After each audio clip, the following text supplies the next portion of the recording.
Okay, what about now? Yes, we got it. We're live. Let me see if I can get this to pop in real quick. Okay. Better. Uh, Who's that guitarist back there? Is that BB King? yes. I love him. I had I have a good friend of mine who he lives in Vegas now, and he Yeah. would do these blues cruises, and him and his wife actually met him before he passed, like a year or two before he passed. No way. Yeah, they had a picture with them, and it was called the Blues Aw. Bender or something, but it was like a cruise and it was a big deal. But yeah, he was there, and he's a You cool know, cat. I had the chance to see him perform live with my grandmother when he was 88. And it Wow. was just such a neat experience. I mean, he was obviously at the end of his career, but I've always loved blues and jazz and something I inherited from my grandparents who were complete, 1940s music aficionados. And it was just a really neat experience. And then I actually ended up buying that picture in Lahaina, which is Very no longer cool. there. Yeah. So where are you located? Houston, Texas. Houston, Texas. Okay, excellent. Um, yeah, I just went and saw the Astros here in Kansas City about a week and a half ago, and I couldn't believe how many people were there and how small Altuve is. He's just this little thing. Call him Tiny Tuve. Man, and his mouth moves the whole time. Like Mustakas was our guy that talked to everybody. Like the whole time he's out there, he's kicking, he's spitting, he's talking, like Oh, he's yeah. talking to himself. He's talking to Yep. birds that are flying Yep. by. Like the guy won't stop. I know. I know. Yeah. We always say he's so little, but so mighty. Oh my, yeah, and he was slapping that ball around. I think he got on. I think he was like 3 for 4 that day. So yeah, he moves. It's incredible. And that was one of the things in this series. We got to, no, I mean, no offense. It's, you guys know you're not the best team in baseball this year, but I'm Right, sitting there right. going, why is this happening? I know. I don't know why it happened either, other than I know that they don't have anything to lose, That's it. and they just got to a point where it's like the only thing that they could do before they leave the door before spring training next year is to be at a first place team. That's pretty much it. Agreed. But I mean, So it was a great series for y'all. yeah. Well, the one thing that I wish would have happened for Zach Greinke is that, remember when he got pulled in Game 7? Yeah. Man, because he needs a ring, and Yeah. he was the reason why we got our championships. Yeah.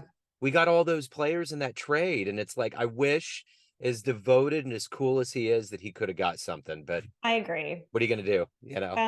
Move on. Things happen. So it's Yeah. great. It's great to meet you, and I want to begin our conversation in earnest with what we lived through for the last 3 years. Yes. How did you get through COVID, and how did it change you? So it's interesting. I started my own business in 2018 in nonprofit consulting. And I had no clients. I didn't have a business name. I didn't have any clients. In fact, I quit my job up in Chicago and came home and said to my husband, quit my job, starting a business. And he's like, what do you know about running a business? I said, absolutely nothing. He said, how many clients do you have? I said, none. It's going to be great. I promise you it's going to be great. So I had started building this business, and I had built a pretty successful business between the fall of 2018 and early 2020. And then as soon as the pandemic hit in early 2020, I thought to myself, well, shoot, in the nonprofit community, as everyone is tightening purse strings, surely the first thing to go is going to be fundraising nonprofit consultants like me. So I actually sat down and thought, okay, let's just assume early on that business is going to slow down. What can I do to really make a difference in my community and, stay busy? I'm kind of one of those people that likes to have multiple plates spinning all the time. And I had a donor when I was captive to a nonprofit in Chicago who volunteered as a court appointed guardian ad litem, or a CASA worker, they call it in some states. Here we're child advocates. And I decided in that spring that I was going to see if I could become a certified child advocate. So I ended up making that move. It was a 40-hour training on Zoom, and this was when Zoom was new. It was so incredibly clunky and cumbersome and awful. I mean, literally for 40 hours, they just sat there and talked to us. No breakout rooms, no videos. It was so painful. And the homework was so cumbersome.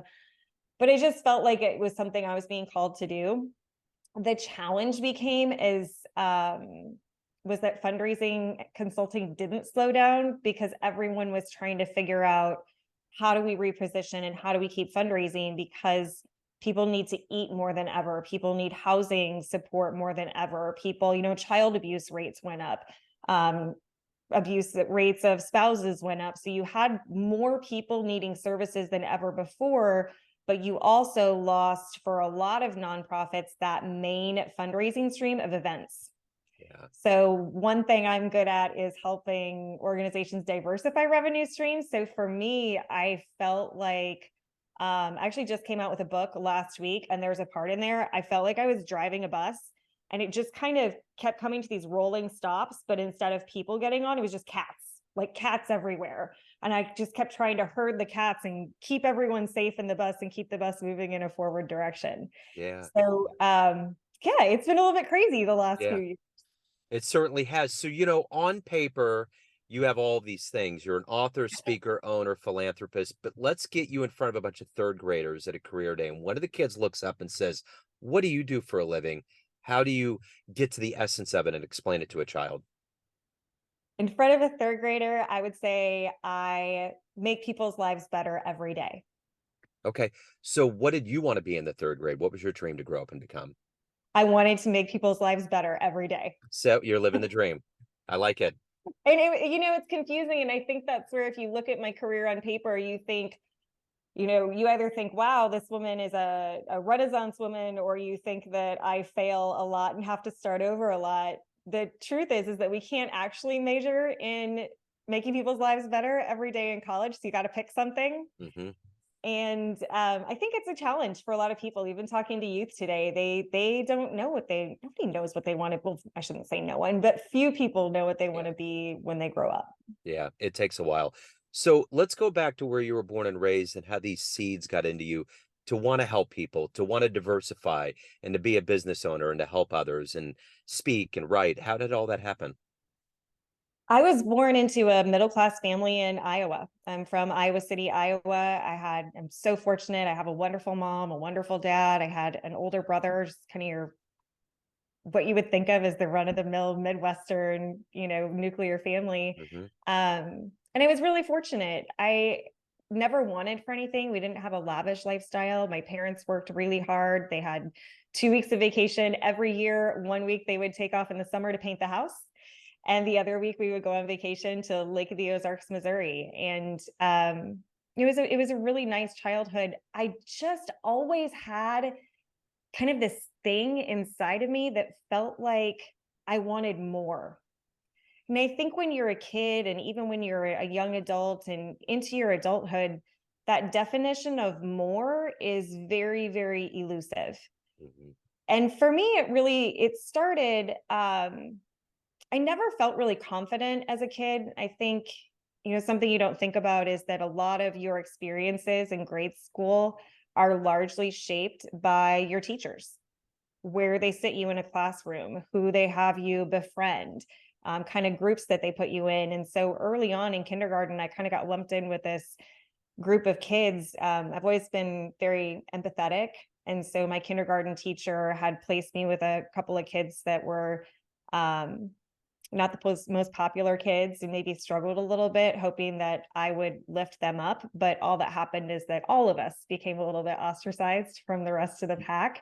And that stuck with me all of grade school. So I was never really popular, didn't get invited to a lot of, birthday parties and that sort of thing. And so I just had this thought, like, okay, let's just say that you missed the popular bus. What if you could be on the smart bus? And so I worked really hard to learn things and do things differently. I remember when I was in the 6th grade, we had to do this project where you interview someone. Did you ever have to do that Oh, project, the yeah. interview project? Oh yeah, Yeah. right. Yeah. Yeah. And my thing was, I wanted to interview Dr. James Van Allen, who Yeah. discovered the Van Allen radiation belts in space. Yeah. And my teacher told me that I shouldn't be wasting Dr. Van Allen's time, that I needed to come up with someone else. And I went home and told my mom that, and she said, well, he's in the phone book. You could call him and see. And it wasn't there wasn't a total disconnect there. Both of my grandfathers, my dad's dad and my mom's dad, knew him very casually. So at least our last name was somewhat familiar. And my mom gave me the courage to do it. I picked up the phone that night and I called and got his wife on the phone. And she said, he's not home from work yet, but I'll give him the message.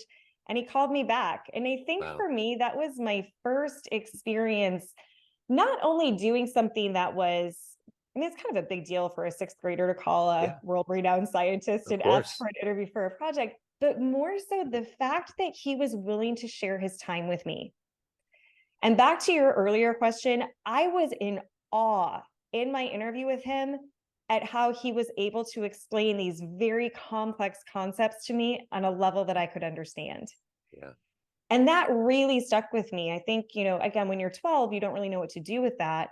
But as I look at my life, one of the things I have always strived for is to help other people lift themselves up, people who are looking to become the very best version of themselves, or even help them identify what that is, and then give them the tools that they need to get there.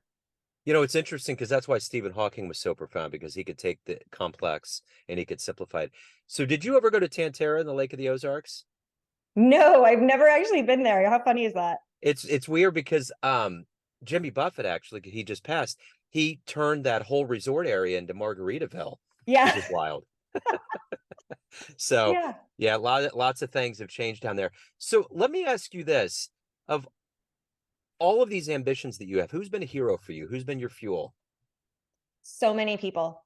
I don't think that you can point to any just one person. I think there are people who come into your life at that exact moment and they're supposed to be there. I mean, I think about, for me, it went on, it was Mr. Brems, my eighth grade teacher. And then it was this guy who was friends with the son of some of my parents, who took 5 minutes and gave me some advice that changed my life and has changed the trajectory of my life. It was the president of my college. It was my dad's mother. It was, you go on and on, someone in your department, or even just someone who says something random to you one day and you think to yourself, that really makes a lot of sense. So I think that as you look at your life, there are these people that come into your life. And I think all too often we discount that. Like, just because you're not a steady presence in my life for a prolonged period of time doesn't mean that you don't have something incredibly invaluable to offer me. So let's take that baton from the sixth grade for that interview and go to right now. If you could have a dream interview or a dream meeting with somebody, anybody on the planet right now, who would it be? Anyone on the planet right now? That is a wonderful question.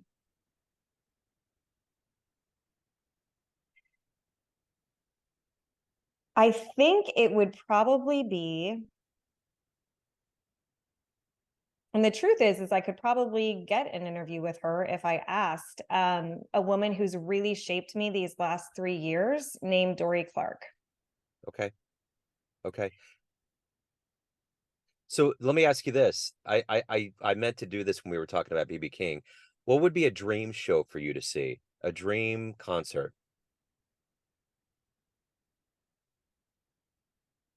That's a great question too. I wish I could answer that. Okay, we can I circle back. know. What? Sorry. I Yeah, don't, to be honest, this is going to sound terrible. You know what? Dream concert, it would be a small venue. I think the reason, I'm not a huge live music, the fill the arena type person, yeah, mostly because the sound quality isn't that great. sure. And I really struggle with that. But I think if you think about a dream concert, it would be a small, intimate venue, whether it's 50 people or 100 people. And it would have to be the King, George Strait. Oh yeah, nice. One time in Kansas City, we used to have the stadium, Kemper Arena, that was down by the Yeah, river. I Yeah. remember. Prince played there in the 80s, and he went up to the Grand Emporium up in Midtown, and no one really knew it. So they just like said, Prince is here, we're selling tickets. They went fast, people freaked out, and he played that club, and it was wild. It was a kind of Well, an intimate show. okay, if we went dead or alive, I would definitely go with Prince. Yeah, right. Of course. Are you kidding? Yeah, that Yeah, would be great. 100%. But you kind of caught me off guard with as someone who's still on Earth.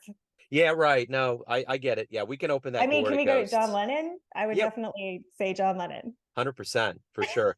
I did see a reincarnation. There's a band called Rain, and they cover all of the Beatles generations, like Oh, no way. generationally. So they were at Starlight this summer, and they That's did like the awesome. 4 different phases, and it was wild because they had it down. They looked like them. They had the costumes, you know, Awesome. they had all these commercials that would fly up in between each of the segments. And then when they finally did Sergeant Pepper's, they had all of the outfits, and it was magnanimous. It was pretty That's cool. amazing. Yeah, yeah. So obviously, with all these people that we've talked about, there's high levels of motivation. What is that for you every day? What makes you be who you are, get out of bed, accomplish what you want to get done? What is that? It's the idea that each of us has an opportunity to change the world. And I think we get so wrapped up in the day-to-day monotony of our lives that we miss the small opportunities to really make a difference. I've always been frustrated. I mean, as a kid, I didn't understand it, and I thought it was just because I was a kid. I still don't understand it. I mean, you turn on the news, you read the newspaper, they present you with the problem. They never talk about the solution ever. It's like interest rates are high, end of story. And you're like, okay, well, what does that mean and how do we fix it? Or, inflation is on the rise. It's bad or it's good or whatever it is, right? But there's never any sort of notion of why this is a problem and how do we address it unless you read The Economist and Financial Times, which I do. But by and large, the average person turning on the news at night is sort of like everyone, these 5 people got murdered in your city today. Uh-huh. That's it, right? But the truth is that there are all of these people and all of these organizations actually working to address the core issues as to why all these things are happening, and we can all play a part in that. So I do have hanging on my wall in my bedroom a picture of the Lorax. And if you remember, the very last line from the Lorax is, unless someone like you cares a whole awful lot, nothing is going to get better. It's not. Yeah. And I feel like that's something I do. I care a whole awful lot about so many things. And so what gets me out of bed every morning is that I know that every single thing that I tick off my list today puts us one step closer to being better communities, brighter communities, and opportunity for each of us to really take the individual gifts that we have and let them shine. So of all of the clients and all of the situations you've been in, what is your best success story? Um, it's that's a tough question because I think success looks different for everyone. And it could be, I did, when I was in Chicago, just for some volunteer work, I was a medical and legal advocate for victims of sexual assault. And I had a really, really tough case. My last case before I moved here to Houston was really tough. And for her, success was simply committing to getting into therapy after she had survived her trauma that she had gone through. On an aggregate basis, for the last 3.5 years, I guess, I've been serving as the executive director of a nonprofit down here called Raise Up Families. And I mean, I loved the organization. I was a donor of the organization before I became the executive director. And one of the things I loved about it was they had this track record. First of all, a nonprofit that's been tracking data for 25 years is unheard of, but they had this track record of helping low-income families increase their income by 35 to 40% in just the 9 months that they're in this program. And I was always really impressed by that until a year into the job, I took a look at what that actually meant in median household income and realized that even after that 40% income increase, they were still only making, $33,000 a year, which on a family of 4, a family of 5, you're never going to get ahead on that, right? So I really sat down and thought about why is this happening, and what can we do? Again, what if we cared a whole awful lot? Like what could we do here? And together with my partner, we came up with really just reorganizing the program a little bit. And so I think what I'm most proud of on an aggregate basis is that now when families enter our program, within 9 months, they're experiencing a 70% income increase. Yeah. And that is serving as a launch pad. So we're taking families going from making $24,000 a year to making $44,000 a year in, a very short period of time. It is just a huge win for them and really sets them up to continue to grow in earnings and grow in confidence. And I think that, to me, when you look at a scalable outcome, I'm so proud of that. So if you have a dream tonight, you run into your 20-year-old version of yourself, and you could give that younger version of you a piece of advice based on the wisdom you've gained in your life up to this point, what would you tell that young version of you? I would tell my young version of me that life is long.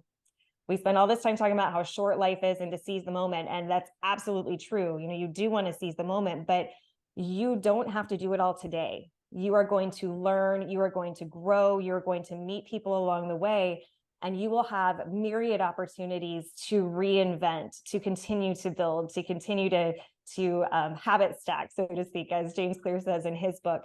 And that life is long, and your opportunity to self-actualize is abundant. So what are you the proudest of everything that you've done in your life so far? What is it that you're the proudest of? I'm the proudest of the work I've done with child advocates as a court-appointed guardian ad litem. I look at, I've only had 4 kids. These cases can last for a very, very long time, but there are 4 children now in Houston who, this might even make me cry a little bit, you know, who would have had really tough lives, could have ended up homeless, abused, trafficked, that are living full, happy, vibrant lives surrounded by people who love them. Yeah. And I think that, you know, we do so many things. We all have to earn a living. We all have bills to pay. We all want to enjoy our lives. But if I look back on it, I think the thing I'm most proud of is that I truly was able to save 4 lives.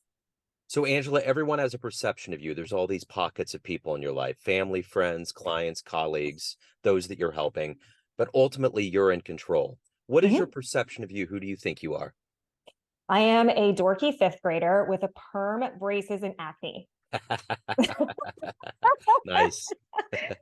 100. I mean, I am. I just, I wonder so many times, like I wake up and I wonder, you know, how is this my life? And I've had great opportunities to do some really amazing things in the last few years. I have a wonderful husband, amazing friends. And I'm in awe of that every day. I think is, again, you go back to your childhood. I wanted something more, but I did not know what that meant. And now that it's here, I'm still just amazed by it every day. So if anyone out there wants to indulge in all things you, where do they go? Where's the best place? The best place to go is my website, which is www. Well, you don't even need that. https://rodeoconsulting.com. My book is for sale on the website as well. You just go to book in the upper left-hand corner. It's a motivational autobiography. It chronicles my strange and bizarre career journey, how I've gone about making all of these bizarre choices that a lot of people didn't understand in the pursuit of realizing my full potential. What a great story. Great energy. Thank you so much for opening up today. I appreciate it. Thank you. I appreciate your time. Absolutely. Best of luck. All right. Thanks. Take good care. See you later. Bye-bye.